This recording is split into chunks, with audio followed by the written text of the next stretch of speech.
Good morning. Welcome to Market Day Report. Welcome to a Thursday. Do you realize we're 1 week away from Thanksgiving? Well, we've got some busy trading days ahead, and we'll be trading a little later this morning, possibly a weekly export sales report. We'll talk more about that in a moment. First off, how did we finish the session overnight? Let's go to the corn market.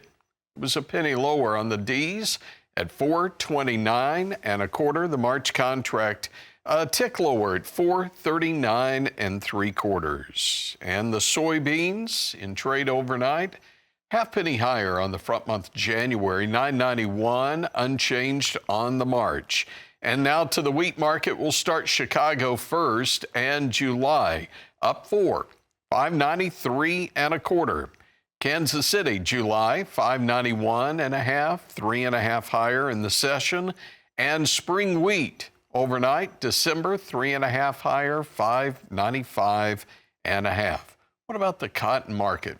28 points higher on the D's at 68.74, entering first notice day today in March. 19 higher, the most active at 70.47. Brian Hoops is with Midwest Market Solutions. Okay, Brian, couple of things. We did get that weekly export sales report, but another flash sale report as well, right? Yeah, you're exactly right. So good morning. We had a big sales, 198,000 beans sold to China, 135,000 beans to an unknown destination, and then we had a sale of 133,000 metric tons of soybean meal to the Philippines. So a lot of soy complex type sales here yesterday and today. And then you also had the export numbers that were out earlier this morning. So they were pretty decent. Corn came in at 58.8 million bushels, soybeans at 68.4, wheat at 20.8. All those numbers are good across the board.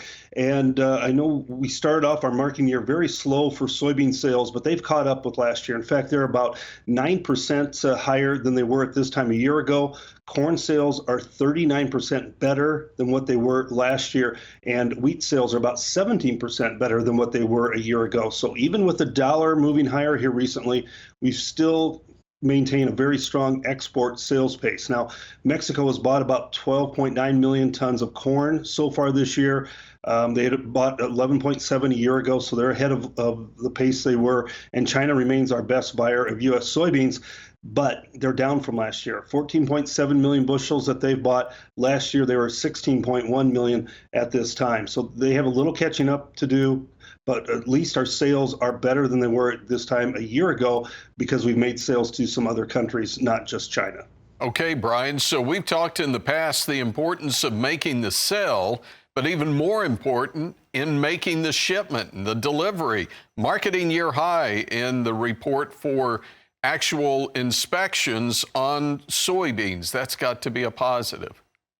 That is, when you are taking those products and shipping them, that's really what counts, because a lot of these sales that we're talking about, the flash sales this morning, the weekly export sales this morning, all those at some point could be canceled. But when they're unloaded on the ship and sent out, that's when you can actually count that those purchases are gone, and that's going to affect the balance sheets. So one other thing that could affect us a longer term is yesterday China and Brazil were signing some pacts to purchase grains and meats, and this could come ahead of the President Trump inauguration in January, maybe some tariffs.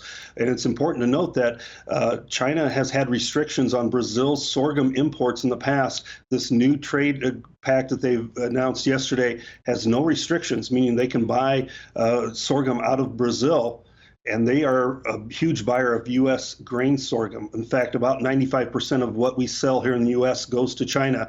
So if we take that market away, it could have an impact on our sorghum prices here in the U.S. And also, if we have a detrimental impact enough, we may switch out sorghum for some other competing feed grain. Maybe corn would get planted more instead of sorghum. So a lot of impact on what is going on with China and Brazil as well. Yeah, definitely one we want to watch these dominoes close, because once they start falling, could take out other dominoes down the road.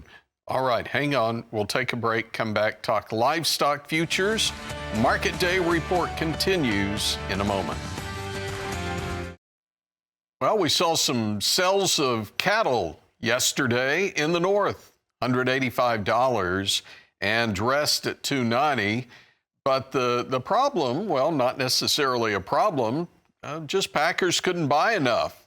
There weren't enough sellers. So we'll see what happens today. And of course, that's all in front of a cattle on feed report, which comes out tomorrow after the close. Speaking of the close, let's go to the live cattle market. Yesterday, down 27 on the December, 186.30, 7 lower on the February at 187.92. Over into the feeders, we saw a bit of a rally. November 55 higher, 255.80, and January up 32 at 252.32. Hog trade on Wednesday finished higher with December up 97 at 80.52 and February 84.47, $1.60 higher. We take it back to Brian Hoops, Midwest Market Solutions. What are you watching this morning? Well, I snuck a peek at the bid ask during our commercial break there, and it looks like December could open 30-40 higher, and that might be off of the cash news that you mentioned. That's pretty much fully steady with a week ago, and a lot of the feedlots are wanting more than steady. They want a little bit better after the strong rally in the futures market. So maybe we're playing a little catch up here, and with December pulling back yesterday, might want to open back up near where it closed the previous day. The other months look more of a steady type open, and our export numbers really this morning aren't really going to give us much direction. I think it was 14 million tons of beef that was sold, about 18 million for pork. Not a great number for pork, but pretty routine for our beef sales. It looks like that cash trade is going to be the driver today. If we can get additional cash trade, maybe at higher money in the Southern Plains, that would be certainly a positive for our futures. And then, of course, tomorrow you have that cattle on feed report at 2 o'clock. Right now, the placements are about 3% more than last year. That's what the trade is estimating. Could be a little surprise there. Maybe we placed a little bit more cattle than what the trade has anticipated. It could be maybe 5.5% more. That would be a little bit of a bearish surprise if that does, in fact, take place. That means one thing, Brian. We'll see you back here in less than 24 hours. Come back and see us tomorrow. Brian Hoops, President, Midwest Market Solutions.